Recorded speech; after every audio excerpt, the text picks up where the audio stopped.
The shrill ring of the phone cut through the heavy silence of 3:12 a.m., jolting Michael Harper from a fitful sleep. His heart pounded as he squinted at the glowing screen beside his bed. Cold storage, temperature alert, 49 degrees Fahrenheit. Critical threshold breached. A sick dread twisted Michael's stomach.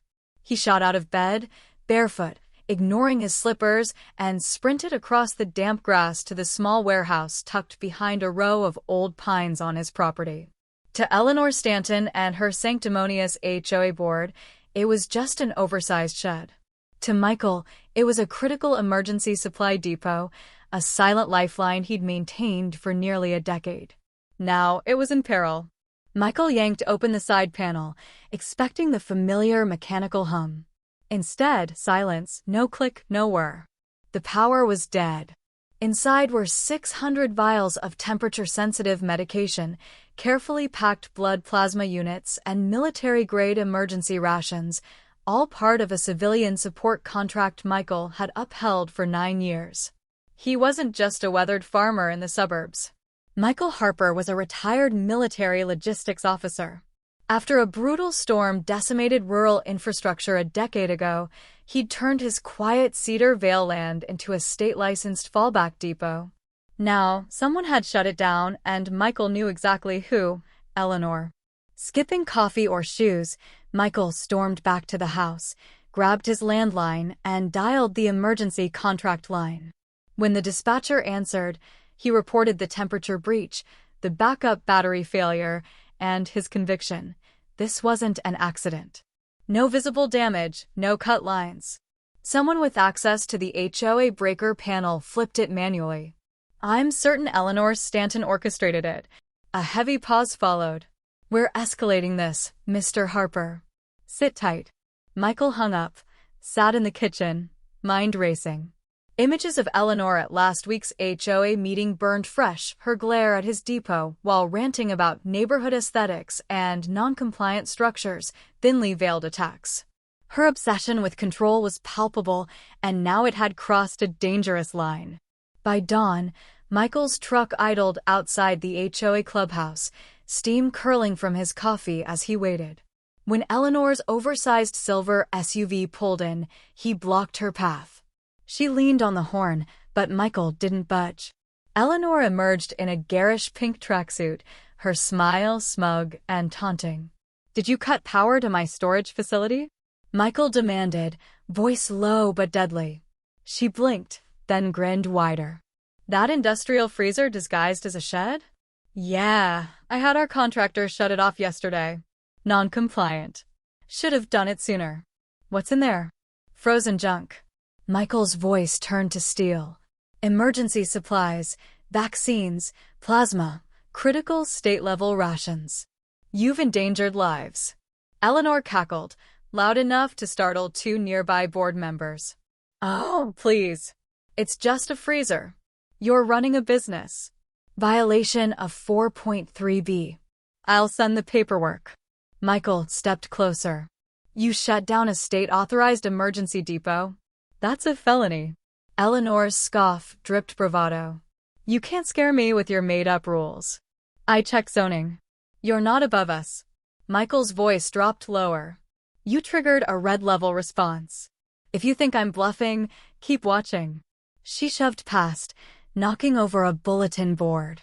A flyer for her beautification gala landed at Michael's boots. Back home, Michael scoured security footage from the warehouse. No forced entry, but there, clear as day, was Eleanor, standing smugly as an electrician flipped the HOA's external breaker. He captured the frame and sent it to the emergency response coordinator. His phone rang a minute later. "We're elevating this.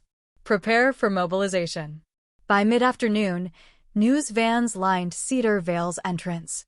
Eleanor, ever the spotlight hog, preened for cameras, spinning her tail. "We're just enforcing compliance," she chirped, draped in a tacky floral scarf. "Everyone must follow the rules they agreed to." Michael stayed silent. He didn't need to speak, facts were building a case behind him. An hour later, a black SUV rolled in, unmarked. Two state officers in tactical polos bypassed the clubhouse and headed to Michael's depot. They took temperature readings, inspected logs, documented everything. Eleanor's bright smile faded as she realized cameras were following the officers, not her. The senior officer spoke grimly. Temperatures breached. Critical biologicals compromised. In an emergency, lives would have been lost. Michael gave a single nod, watching Eleanor pace behind the clubhouse glass, paling. That night, the depot's emergency lights flickered on, but the damage was done. Eleanor Stanton, desperate to control Cedar Vale, had triggered a federal breach. And Michael Harper, a man who'd survived battlefields, was ready to fight a different war. The doorbell rang. Tom Bradley, Michael's neighbor of 2 decades and a retired paramedic, stood on the porch, newspaper in hand. "Seen this?" he asked. The headline blared, "HOA leader shuts down emergency storage facility." Below was Eleanor's smug smirk, mugshot-worthy. Michael almost laughed. Tom chuckled darkly. "Sheriff's phones are ringing off the hook. Town's buzzing. They want her gone." Michael sipped his cold coffee, planning his next move. Eleanor struck back, stuffing mailboxes with flyers, the truth about Michael Harper's illegal shed, noise, firearms, militia activity. But it was too late. Cedar Vale knew Michael, the man who loaned generators during storms, fixed fences after tornadoes, delivered water when pipes froze. His reputation towered over Eleanor's lies. Michael didn't counter with flyers. He gathered maintenance records, state licenses, emergency contracts, and footage of past HOA meetings where Eleanor had praised his depot for disaster readiness. He sealed it all in an envelope for the State Department of Civil Infrastructure. "Let facts shout louder than her noise," he said. Within 72 hours, state agents descended on Cedar Vale. They inspected the depot, interviewed residents, pulled records. The truth spilled out: Eleanor's lies, manipulations, petty power grabs. The HOA's finances came under scrutiny, revealing cracks. A cease and desist order was slapped on the clubhouse door. A public hearing was set. The board where Eleanor once pinned gala flyers now bore an official summons. Michael watched as Eleanor, in a faded teal dress, tried to tear it down. He calmly reattached it with blue tape. Their eyes locked, hers furious, his steady. That night, Eleanor fumbled through a shaky Facebook Live, voice cracking, supporters vanishing. The next night, Michael woke to the sharp smell of smoke. He raced to the depot, but the smoldering mulch by the wall, damp from rain, had stopped real damage. It was a clumsy arson attempt. Investigators confirmed it was deliberate. At the hearing, the courthouse overflowed.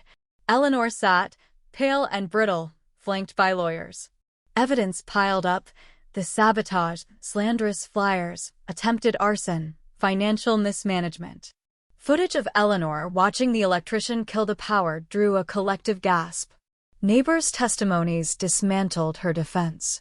The judge's ruling was swift. Eleanor Stanton was suspended from the HOA board, heavily fined, and referred to the district attorney for criminal prosecution, obstruction, fraud, endangerment. She slunk out, cameras she once courted now hounding her. Her assets were frozen, her SUV repossessed. Divorce papers followed months later. Her house, once her throne, sold at auction. Michael declined interviews, choosing to rebuild quietly. Rusty, his old retriever, lay by his side as he repaired the depot. At a summer bonfire, Cedar Vale gathered. Someone left brownies on Michael's porch, another brought fresh lemonade. Tom raised a cigar. "You held the line, brother, when nobody saw it falling." Michael tipped his iced tea in a quiet salute, feeling a peace deeper than victory, peace from defending trust, dignity, community.